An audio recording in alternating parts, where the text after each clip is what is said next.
बोलो जयकारा बोल मेरे श्री गुरु महाराज की जय। श्री सद्गुरुदेव भगवान की जय। गुरुमुखो सभी सत्शास्त्र, पुराण और धर्म ग्रंथ मनुष्य द्वारा ही लिखे गए हैं और वे धार्मिक ग्रंथ अपने बारे में स्वयं कुछ नहीं कह पाते। वे मनुष्य के माध्यम से ही कहते हैं, परंतु जो मनुष्य को बोलने की शक्ति देता है वह क्या है? वह है सर्वव्यापक शक्ति या नाम। सभी धर्म ग्रंथ नाम की स्तुति गाते हैं, परंतु उसकी वास्तविकता को बताने में विफल रहते हैं। प्राय लोग किसी इष्ट देवता का पवित्र शब्द या नाम प्रतिदिन मुख से जप लेते हैं। वे यह समझते हैं कि मालिक को याद करने के लिए मुंह से कोई पवित्र नाम जपना और हाथों से माला फेरना जरूरी है। यदि जीवा और अंगुलियां साथ साथ न चले तो वे सोचते हैं कि नाम जपा ही नहीं गया। लेकिन अंतिम समय जब सभी इंद्रियां शिथिल थम सी जाएंगी और कार्य करने में असमर्थ हो जाती है, उस समय मृत्युशैया पर पड़ा हुआ जीव मालिक का पवित्र नाम भी नहीं ले पाता। उसने सद्गुरु से नाम अभ्यास का सही तरीका नहीं सीखा, इसलिए वह अभीष्ट लक्ष्य को पाने में असफल रहता है। इसी बात को ध्यान में रखते हुए संत जनों ने सद्गुरु की शरण में आने पर बल दिया है, ताकि सद्गुरु की आज्ञा का पालन करके हम अपने इच्छित लक्ष्य को प्राप्त कर सकें। संत कबीरदास जी ने कहा है, सद्गुरु ऐसा कीजिए पड़े निशाने चोट, सुमिरन ऐसा कीजिए जीवा हिले न होठ। अर्थात ऐसे सद्गुरु की शरण में जाओ जो तुम्हें तुम्हारे इच्छित लक्ष्य मुक्ति की ओर ले जा सके। वे तुम्हें नाम अभ्यास का रहस्य बताएंगे, जिसमें न जीवा और न होठ हिलने की जरूरत होती है। लोग नाम के रहस्य को जानने के लिए किन्हीं विद्वान पंडितों को ढूंढते फिरते हैं, क्योंकि उनकी धारणा यह होती है कि साधु व संत वही है जो वेदों और अन्य धर्म ग्रंथों का अच्छा ज्ञाता हो। यदि किसी संत को इनका ज्ञान नहीं है तो वे उसे संत ही नहीं मानते। यह एक भ्रांत धारणा है जो आमतौर पर लोगों के बीच फैली हुई है। धर्म ग्रंथों का ज्ञान होना इतना आवश्यक नहीं है। आवश्यक तो यह है कि संत ने आंतरिक अभ्यास द्वारा आत्मा का साक्षात्कार किया हो। आत्मा का साक्षात्कार किए हुए महापुरुष सभी ग्रंथों के सार तत्व के स्वयं ज्ञाता बन जाते हैं, चाहे उन्होंने किसी विद्यालय या शैक्षणिक संस्था से उनका अध्ययन नहीं किया होता। वास्तव में धर्म ग्रंथों और वेदों को लिखा किसने है? उन्हें यह ज्ञान कहाँ से मिला? क्या उनको लिखने वाले संत ही नहीं थे? तो गुरुमुखो, वेद, उपनिषद और श्री मत भागवत गीता के रचयिता महर्षि वेद व्यास जी एक उच्च कोटि के आत्मवेता संत थे। रामायण के लेखक वाल्मीकि ने भगवान राम के जन्म से सैकड़ों वर्ष पहले ही भगवान राम के जीवन में घटने वाली घटनाओं का विस्तृत वर्णन कर दिया था। वे न तो कभी विद्यालय ही गए थे और न ही उन्हें धर्म ग्रंथों का ज्ञान ही था। तथापि उन्होंने भारतीय दर्शन के एक महत्वपूर्ण ग्रंथ की रचना कर डाली। इन संतों ने आत्मा का साक्षात्कार किया था और उन्हें अनुभव था जो उन्होंने सद्गुरु से लिए हुए नाम के अभ्यास से प्राप्त किया था। जन्म साखी श्री गुरु नानक देव जी की जीवनी में यह कहा गया है कि जब श्री गुरु नानक देव जी को विद्यालय भेजा गया तो अध्यापक ने लकड़ी की स्लेट पर वर्णमाला के कुछ अक्षर लिखे और बालक को उन्हें याद करने के लिए कहा, परंतु बाबा नानक ने याद करने से इनकार कर दिया।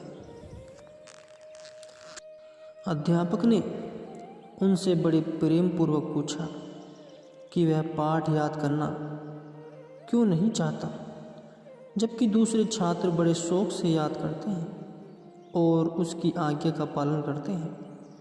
बाबा नानक ने उत्तर दिया, मैं इस झूठी विद्या को सीखने नहीं आया हूँ। बेचारा अध्यापक इस उत्तर से हैरान हो गया। उसने उससे पूछा, तुम कौन सी विद्या सीखने आए हो? उन्होंने कहा, सुनो, मैं तुम्हें वह सच्ची विद्या बताता हूँ। यदि तुम मुझे वह विद्या सिखा सको तो ठीक है, नहीं तो मुझे यह झूठी विद्या नहीं सीखनी है। 5 वर्ष की आयु में बाबा नानक ने निम्न पद में कहा, जाली मोहू घसी मसु करी, मति कागदू करी शार, भाव कलम करी चितु लिखारी, गुरु पूछी लिखो विचार। अर्थात संसार तथा इसके विषयों के प्रति अपनी आसक्ति को जला दो और उसे स्याही के लिए पाउडर बना लो।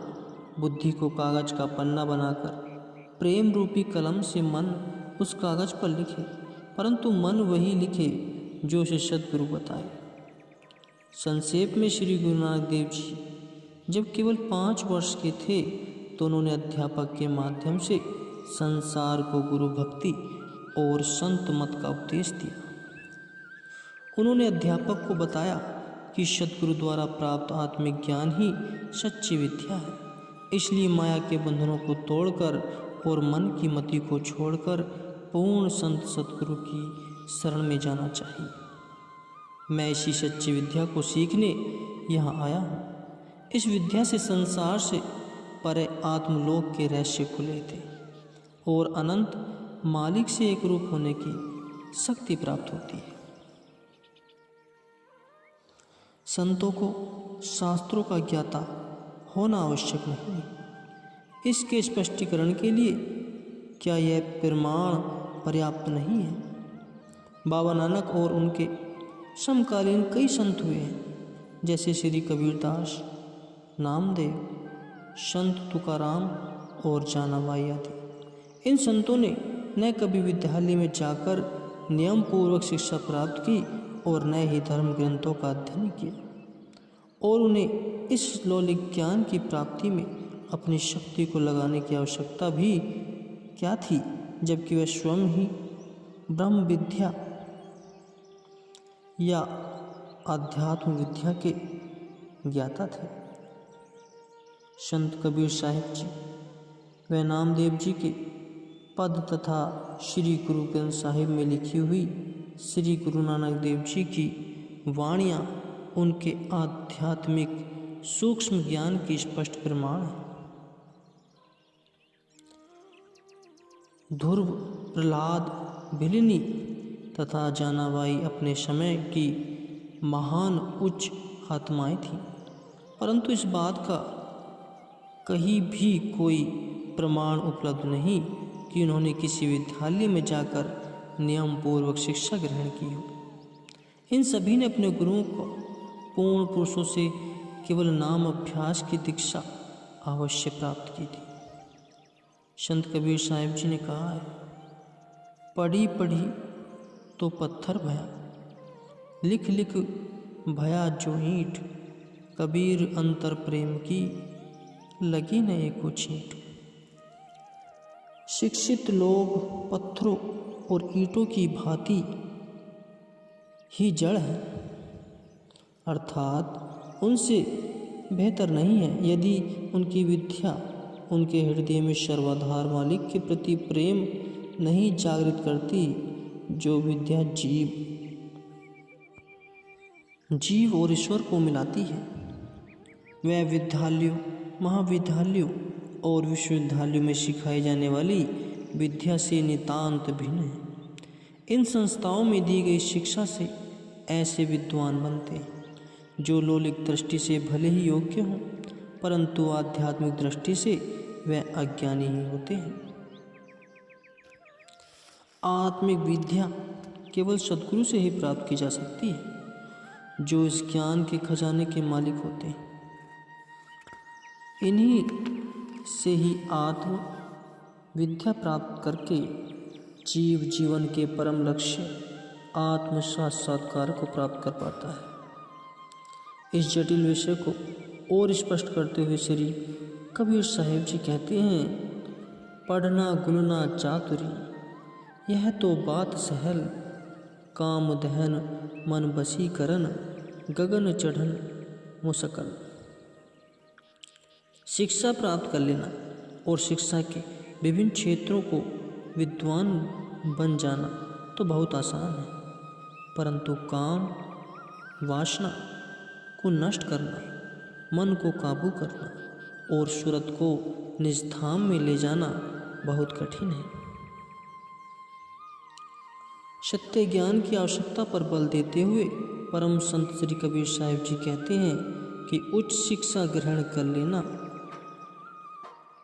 और शैक्षणिक योग्यताएं प्राप्त कर लेना कोई मुश्किल नहीं है, और न ही संसार में बौद्धिक उपलब्धियों के लिए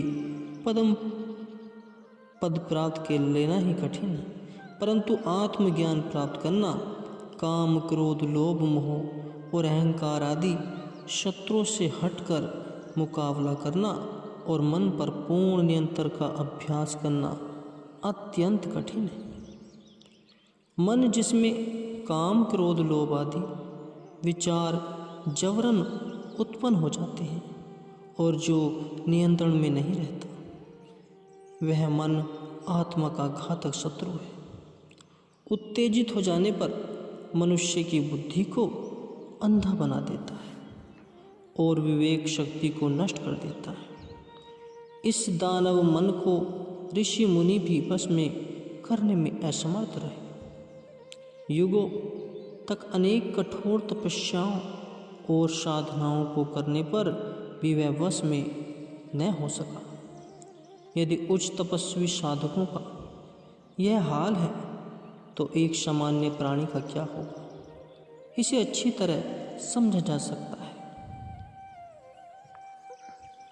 इसलिए संत महापुरुष बार बार कहते हैं कि मन को काबू में रखना अत्यंत दुष्कर कार्य है।